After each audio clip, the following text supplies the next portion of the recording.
မှာချစ်ရတဲ့သူရှိလာလို့နာရူတိုကမေးလိုက်ပါတယ်သူ့မှာတော့သူတစ်ဖက်သက်ချစ်နေရတဲ့ဆာကူရာဆိုတဲ့ကောင်မလေးရှိပြီးဆာကူရာကတော့ဆာစကဲဆိုတဲ့ကောင်ရဲ့အချစ်ကိုပဲရဖို့စူးစမ်းနေတဲ့အကြောင်းနာရူတိုကပြောပြပါတယ်ဒါပေမဲ့ဆာစကဲကိုကြည့်နေတဲ့ဆာကူရာရဲ့အဲ့လိုအပြုံးလေးကိုပဲသူကချစ်မိသွားခဲ့ရဖြစ်ပြီးရှင်းမပြတတ်ပေမဲ့ဆာကူရာကိုသူ့ဘက်ကအတင်းရအောင်ခုနကကောင်လိုမျိုးလုံးဝမဟုတ်ဘူးလို့ပြောလိုက်ပါတယ်ဒီမှာရွာကိုပြန်ရောက်ရင်ချစ်တဲ့သူကိုဖွင့်ပြောမှလာလို့ရှီဇူကာကမေးပေမဲ့သူ့မှာအဲ့လိုတတိမရှိတဲ့အတွက်အဝေးကနေပဲစောင့်ကြည့်နေမှာဖြစ်ကြောင်းနာရူတိုကပြောပါတယ်ဒီနေ့မှာဆာကူရာကသူ့ကိုရွေးချယ်မယ်ဆိုရင်အရန်ပျော်မိမှာဖြစ်ပေမဲ့ဆာကူရာပျော်နေရင်သူလည်းပျော်တဲ့အတွက်အဆင်ပြေပါရဲ့လို့နာရူတိုကပြောခဲ့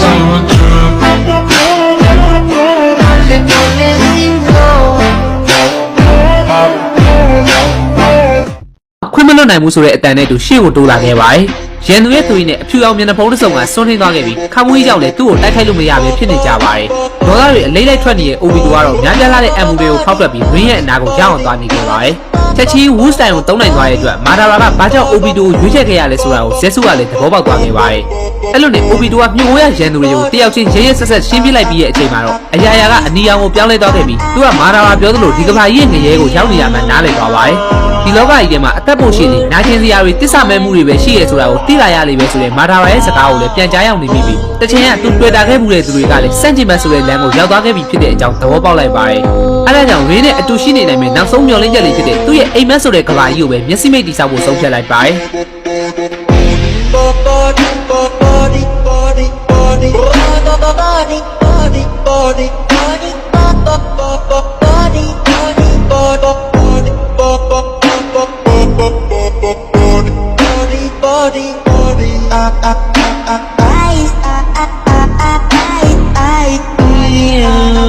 ီတာချီမှာအီဆူနီဆိုတဲ့ကောင်းမလေးရှိခဲ့ပူပါတယ်။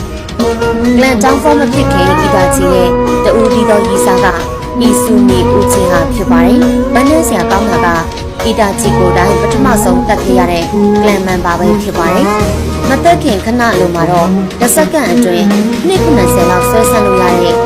စုခုယုံမီကျန်ချစ်စုကိုအီဆူနီပေါ်တော့ပြီးတော့အိမ်မက်ကဘာထမမိသားစုကဘာလေးတစ်ခုတည်ထောင်ခဲ့တာဖြစ်ပါတယ်။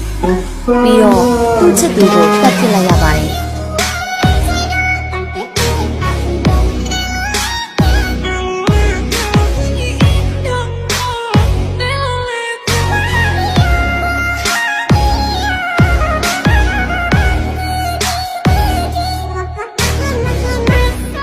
ဒီဘာကြီးကလည်းသူ့ရဲ့နှလုံးသားကိုမိမတယောက်စီတစ်ဖက်သက်ပေးထားပြီးသားဖြစ်တဲ့ကြောင့်တိုက်ပွဲကိုရပ်တန့်ခဲ့တာဖြစ်ပြီးသူချစ်ရတဲ့အမျိုးသမီးကဆုံးရှုံးမှုတွေကြောင့်နောက်တစ်ခါဆက်ချစ်ဖို့ရင်းဆက်နေတဲ့အကြောင်းပြောပါတယ်။အဲဒါကြောင့်ဒီဘာကြီးကသူမရဲ့အနာဂတ်ကိုပဲဘေးကနေဖန်တီးပေးရင်းနဲ့စောင့်ကြည့်နေမှာဖြစ်ပြီးသူ့အတွက်ဘာမှပြန်မရရင်တော့သူ့အနားမှာချစ်နေပေးရင်းနဲ့သူပြောတာကိုကြည့်နေရရင်ရပြီဖြစ်တဲ့အကြောင်းပြောခဲ့တာဖြစ်ပါတယ်။